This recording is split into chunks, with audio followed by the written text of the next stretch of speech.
La semaine dernière, l'actrice américaine Sydney Sweeney s'est retrouvée au cœur d'une polémique nationale. À l'origine, aucun de ses rôles marquants au cinéma, mais une publicité pour des jeans. Au point qu'elle se fasse huer dans la rue à ce propos.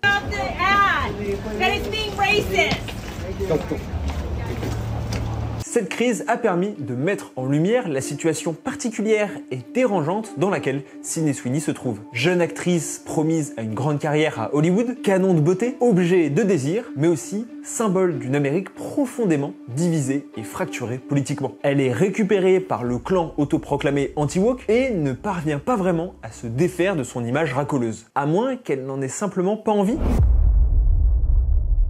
Dès le départ, Sydney Sweeney arrive dans l'industrie avec l'idée qu'elle va devoir se faire sa place dans ce monde qui ne lui appartient pas. Originaire d'une famille de la classe moyenne de l'état de Washington puis de l'Idaho, elle n'est pas tout de suite promise à une grande carrière artistique. Pour autant, elle développe très rapidement un goût prononcé pour la comédie et n'a alors plus qu'une seule idée en tête, percer à Hollywood. À 13 ans, donc en 2010, elle réussit à convaincre sa famille de déménager à Los Angeles, donc pour mettre toutes ses chances de son côté. Un pari qui va lui coûter très cher, parce que rapidement, rien ne se passe comme prévu. Et la famille rencontre des problèmes financiers. En 2016, ses parents divorcent, ce qu'elle attribue même en partie à cette situation. Pendant ce temps, Sydney Sweeney enchaîne les petits projets payés $100. Mais comme dans toute belle histoire de réussite américaine, à force de labeur, de travail et surtout de chance, elle obtient un rôle dans Sharp Objects, puis dans la série The Handmaid's Tale. Elle y joue une adolescente à qui on attribue un mariage forcé. La suite, vous la connaissez, on la voit chez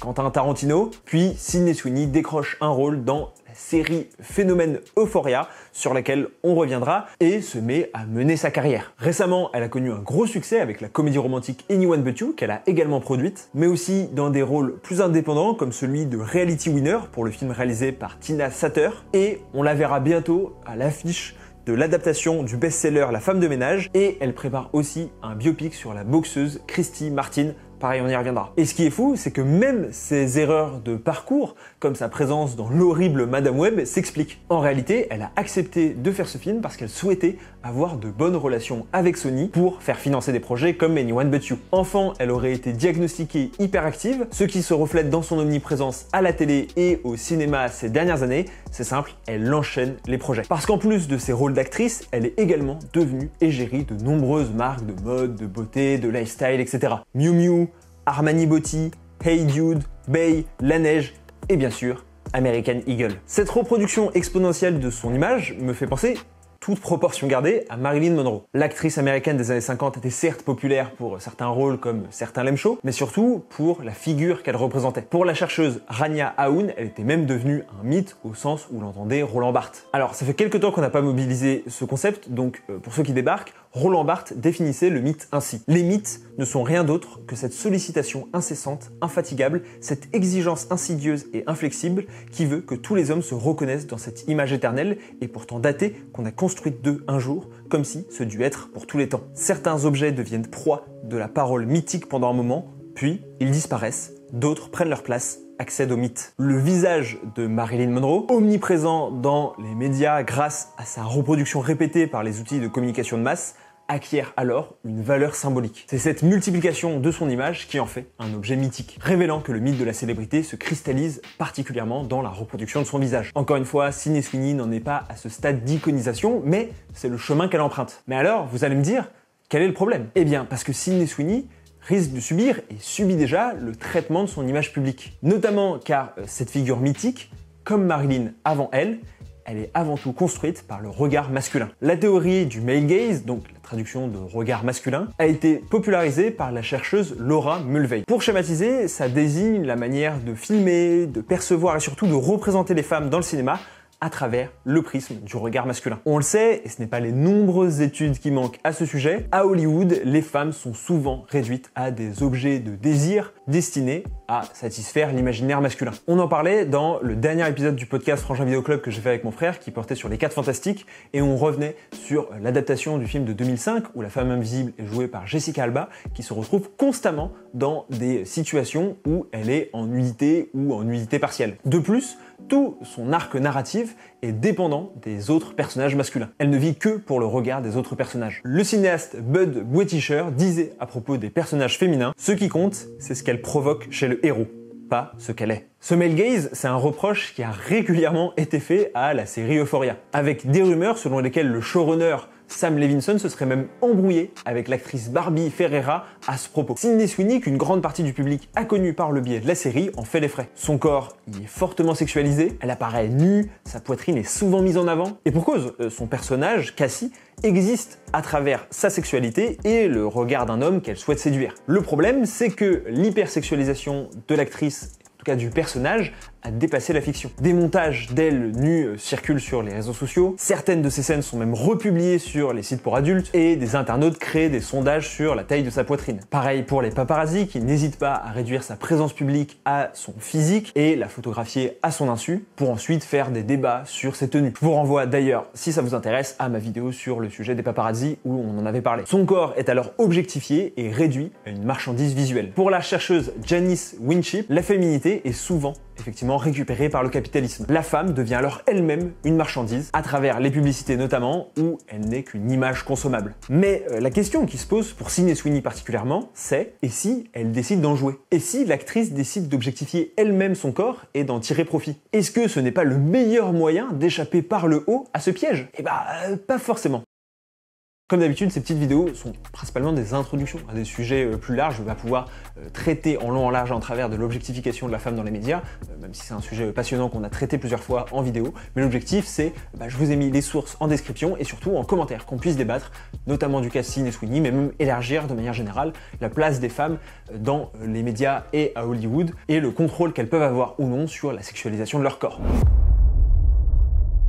L'objectification sexuelle des femmes dans les médias et dans le monde du divertissement, ça date pas d'hier. D'après certains spécialistes, ça pourrait même remonter au 19e siècle avec les ballerines de l'Opéra de Paris qui étaient soumises à une forte exploitation et sexualisation de la part des hommes fortunés. Depuis, le phénomène s'est clairement intensifié. En 2018, une étude sur les 56 plus gros succès au cinéma mondial révèle que les femmes sont 4 fois plus souvent vêtues de manière provocante, 2 fois plus souvent partiellement nues et 4 fois plus souvent complètement nues que les hommes, en référence à ce que j'ai dit tout à l'heure sur Jessica Alba. Et c'est un phénomène qui va être intériorisé par les femmes. La théorie de l'objectification, qui a été développée par Barbara Fredkinson et Tommy Ann Roberts, explique que cette représentation constante pousse les femmes à intérioriser le regard extérieur sur leur corps, menant de fait à une auto-objectification. Cette perception d'elles-mêmes comme objet, distinct de leur subjectivité, peut alors engendrer des sentiments d'anxiété, de perte de contrôle et même contribuer à des symptômes dépressifs. Sydney Sweeney se retrouve complètement prise au piège de cette problématique, car d'un côté évidemment, d'une certaine manière, elle profite de cette objectification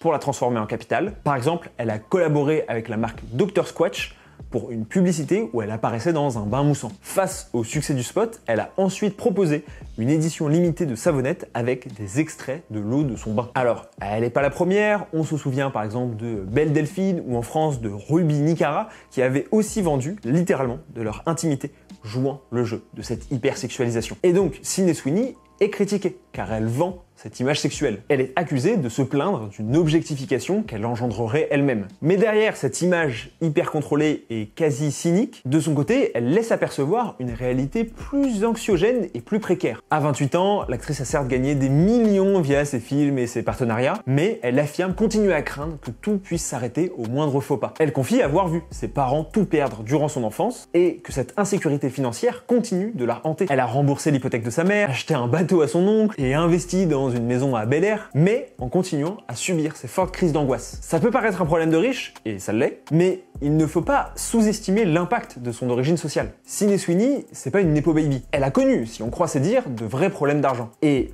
ceux qui l'ont vécu le savent, ce sont des événements qui marquent profondément un individu. Il y a quelques années, elle a même admis s'être retrouvée au bord du burn-out à force d'enchaîner les projets. Parce que pour elle, il faut battre le fer tant qu'il est encore chaud. Encore plus pour une actrice à Hollywood, qui, on le sait, risque de voir sa carrière décliner beaucoup plus rapidement avec l'âge. Alors, elle prend tout ce qu'il y a à prendre. Les rôles dans les superproductions, dans les films indépendants, dans les publicités, et même issu de l'objectification de son corps. Par contre, ça a évidemment une conséquence concrète. Ça rend le positionnement féministe, ou par rapport au féminisme, de Sydney Sweeney très ambigu. Dans son livre sur le sujet, la journaliste Arielle Levy critique ce qu'elle appelle la raunch culture. En fait, c'est une culture dans laquelle des femmes, en se réappropriant des codes sexuels traditionnellement masculins, comme les vêtements révélateurs ou les comportements provocateurs, pensent pouvoir gagner en pouvoir. Pour Ariel Levy, cette démarche est déjà une forme d'auto-objectification, car les femmes se mettent en scène selon les critères du regard masculin, ce qui renforce de fait la réduction de leur valeur à leur apparence. Une étude de la State University of New York confirme cette analyse. Dans une société façonnée par le male gaze, même les choix perçus comme libérateurs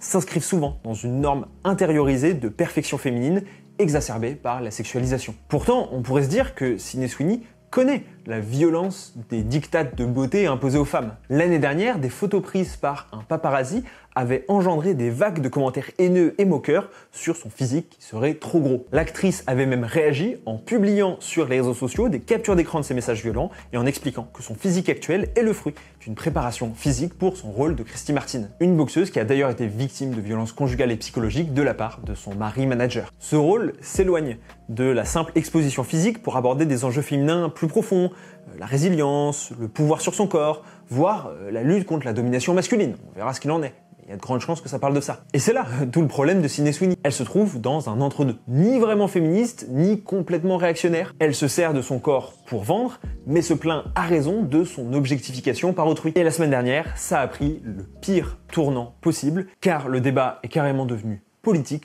au sens partisan du terme.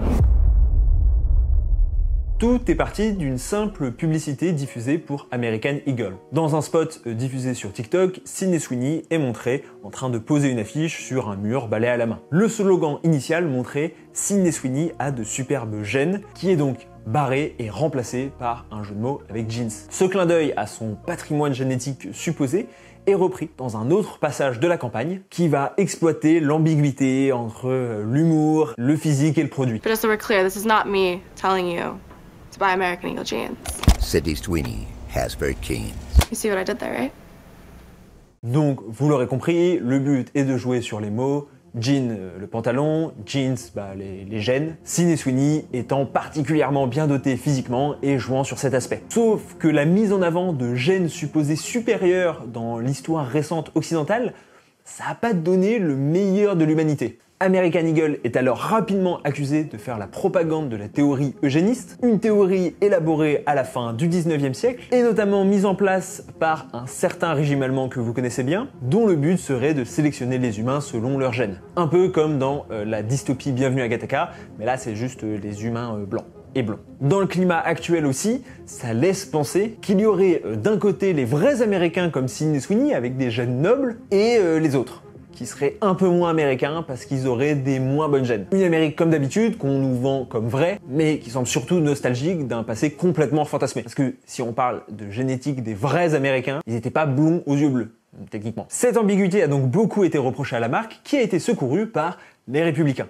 Pas le parti Les Républicains en France, les Républicains aux États-Unis évidemment. Parce que ça aurait pas trop de sens que Laurent Wauquiez donne son opinion sur la question, même si la politique peut être étonnante. Le vice-président américain J.D. Vance s'est moqué de ces attaques et de nombreux militants ont salué ce qu'ils voient comme la fin des publicités woke. Et au moment où j'enregistre cette vidéo, le président Trump a même abondé en ce sens en soutenant Sydney Sweeney et la marque et en la comparant à Taylor Swift qui serait, selon ses dires, devenue moche depuis qu'elle a soutenu les démocrates et qu'elle est devenue woke. J'ai fait une vidéo entière sur le wokisme si ça vous intéresse. Le problème, c'est que c'est pas la première fois que Sydney Sweeney est utilisée comme symbole par les conservateurs réactionnaires, comme symbole de la vraie Amérique. Notamment parce que, encore une fois, elle est blanche, blonde, aux yeux bleus, qu'elle vient techniquement d'un milieu social moins favorisé que l'élite du star system de Los Angeles, très souvent acquis à la cause démocrate. Et là, au-delà de sa sexualisation, le corps de Sydney Sweeney se retrouve alors au milieu d'une guerre culturelle qui fracture l'Amérique et, quel que soit le parti qu'elle va décider de prendre, elle va décevoir une part de son public. Son apparence, son origine géographique, ses hobbies comme la mécanique qui est souvent mobilisée, son corps lui-même sont devenus le terrain de projection et de fantasmes idéologiques contradictoires. Pour l'instant, elle est toujours restée assez silencieuse sur ses convictions. Mais comme pour le féminisme, ce mutisme ne reste pas sans conséquences lorsqu'il est confronté à différentes sorties de route qui aujourd'hui la mettent encore plus dans une situation embarrassante. En 2022, l'actrice avait déjà dû réagir à une polémique politique. Un invité à l'anniversaire de sa mère arborait un t-shirt Blue Lives Matter en soutien à la police et surtout détournant le slogan Black Lives Matter en hommage aux Afro-Américains tués par les policiers. Des casquettes Make America Great Again avaient également été aperçues. Sydney Sweeney s'était défendu en disant que ce n'étaient pas des membres de sa famille sur les photos, que c'était pour rigoler. Mais la semaine dernière, le média Newsweek, qui a été largement repris et validé, a dévoilé que l'actrice était bien enregistrée en tant que membre du Parti républicain de Floride depuis juin 2024. Elle est donc à un tournant important. Récupérée par la droite réactionnaire qui veut en faire un symbole, visiblement proche des idées conservatrices, mais dans un sens aussi obligée de suivre le progressisme qui règne dans le milieu du divertissement et qui d'ailleurs transparaît dans la plupart des œuvres dans lesquelles elle joue. Et finalement, comme pour la sexualisation de son corps, Sydney Sweeney ne profite que d'une illusion de liberté et de choix. Quoi qu'elle décide, quoi qu'elle dise, les discours et les récupérations politiques ne cesseront pas. Elle est prise au piège d'un espace public qui a considérablement besoin de mettre les personnalités dans une case. Car c'est comme ça que ça fonctionne. Alors, en attendant, elle va sûrement prendre tout ce qu'il est possible de prendre avant qu'un jour tout s'arrête. Et bien sûr, chacun a le droit à ses opinions. Mais quand l'image qu'on incarne sert de vitrine à ceux qui veulent réduire les droits des autres, la neutralité devient un luxe idéologique. Voilà, j'espère que cette petite vidéo vous a plu, un peu react quasi à chaud à l'actualité. N'hésitez pas à me dire vous ce que vous en pensez de la situation dans laquelle est Sydney Sweeney. En tout cas, j'espère que cette petite vidéo vous a plu. C'était Adore Bros. À dans 2 semaines. Ciao!